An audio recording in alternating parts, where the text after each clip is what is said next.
Hi Honors 10. Today our goal is to take a look at subject-verb agreement. We know that subjects and verbs need to agree with one another. There are some ways though that our subjects can be tricky and we might choose the wrong verb instead. So we're going to look at 6 different ways that subjects can trick us into choosing the wrong verb. We know our basic rule is that subjects and verbs, if one is plural, the other needs to be plural. If one is singular, the other needs to be singular.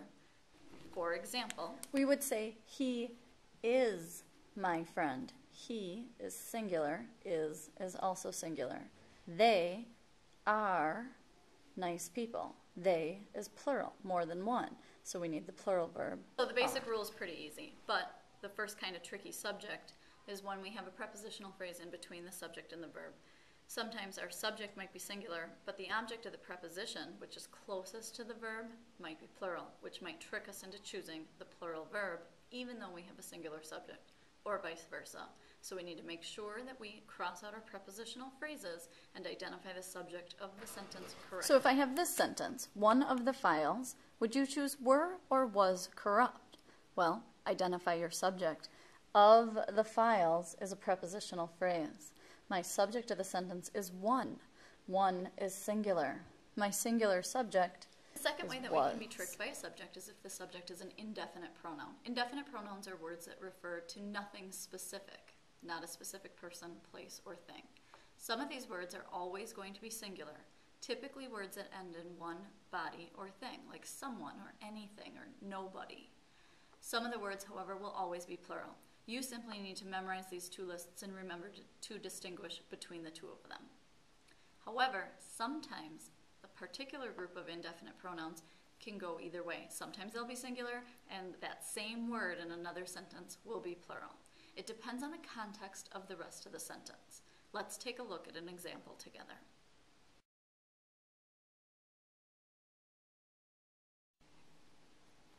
So here's an indefinite pronoun example. I have this sentence, no one except the nice students leave or leaves early. First thing I need to do is cross out my prepositional phrase. Except the nice students is a prepositional phrase. So I see that no one is my subject of the sentence. That's a singular indefinite pronoun, so I need to choose the singular verb, leaves. With this example, a few in the crowd is or are troublesome. Again, I have a prepositional phrase that I need to cross out. In the crowd is a prepositional phrase. Few is my subject. Few is an indefinite pronoun. That's always plural, so I choose the plural verb, are. In this example, most of the Nobel Prizes have or has been awarded to men. Most is my subject. This is an indefinite pronoun that can go either way, so I have to look at what it's referring to. Prizes. Well, prizes is plural, which means most is plural, and I'm going to choose the plural verb, have. In this example, most of my money comes from my parents. My subject is still most, but this time most is talking about money. Money is just one thing, it's singular, and so I have a singular subject, so I choose the singular verb, comes. Tricky subject number 3 is when we have a compound subject. In a compound subject, it's all about the conjunction that joins them. If the conjunction that joins the two subjects together is and, it's easy, always plural. But if that conjunction is either the words or nor, then we need to make our verb agree with whatever subject is closest to the verb. Here's an example with a compound subject. I have mom and sisters.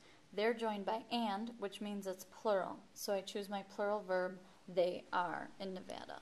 In this example, our compound subject, sisters and mom, is joined by the conjunction or, which means I need it to agree with whatever subject is closest to the verb. In this case, mom is closest. Mom is singular, so I choose the singular verb is. But if I were to switch that around and have mom here and sisters here, then I would have to say that they are in Nevada, because sisters is plural. Tricky subject number 4 is a collective noun. A collective noun is a group of people as a big group, like a team, or a family, or a gaggle, or a jury. Sometimes that collective noun can be singular, or it can be plural, depending on the context of the sentence. If the entire group, the entire team, is doing an action all together, then they're acting as a singular unit. But if they're acting as individuals, as a part of a group, then they're plural. So it depends on what the sentence says, and we can use some clues within the sentence, like other pronouns or the object of the verb, to see if that's singular or plural, to give us a hint as to what the collective noun is. Here's an example with a collective noun. Here I have team. Team is a collective noun, so it can be singular or plural. I don't know if I should choose accept or accepts until I decide if they're all working together or not. The team accepts its winning trophy. Well, they're all getting one trophy together, so that makes them singular. So he accepts. Here I have that same collective noun, the team, but now they are wearing their lucky jerseys. I have more than one jersey here, so they're acting as individuals within a group, making them plural. So they wear their lucky jersey. I know that sounds wrong. It always will. Just know that you're right. If the subject of the sentence is an amount, it goes by a similar rule as a collective noun. If the amount is one group, then it's going to be thought of as singular. But if the amount is a collection of individual parts, then it's going to be plural too, just like a collective noun. So with this amount, 90% of the student body attends or attend dances. I need to look if that amount is acting as one group or as individual parts. Here, I have to refer to student body. Since that's singular, the amount is singular, so he attends. On the other hand, I can take that same percentage, 90% of students know or know the lesson. Now, 90% is referring to students, which is plural. So I would say they know. The next way we can be tricked is with a subject that has the word every or many in front of it. No matter what follows the word every, even if it's a collection joined by and, a compound subject joined by and, it's still going to be considered singular. The same thing goes with anything that follows the word many Anything that follows many is also always going to be singular. Our last tricky subject type is actually very complicated. It has to do with a clause. The relative pronoun of a clause, the conjunction that starts the clause that also works as the subject of the clause, needs to agree with the verb in the clause. Sometimes it's not clear if that relative pronoun is singular or plural, though, so we have to look at what that clause modifies, and if the word that it modifies is singular, then the relative pronoun in the clause is singular, which means we choose the singular verb. This is best shown by example. All right, so relative pronouns get pretty tricky in clauses with subject-verb agreement. In this sentence, the actors who is or are performing are Maddie and Phoebe. I need to first identify the clause. The clause is who is or are performing. Now, if you'll remember, each clause has a subject and a verb. The verb is either is or are. So my subject, which is who, well, I don't know if that's singular or plural, so I have to look at what it's modifying. In this case, who is modifying actors. Actors is plural, so who is plural, which means I need the plural verb, are. On the other hand, if I take a look at this example, the actors are from a school that is or are across town. My clause is that is or are across town. The subject of this clause is that.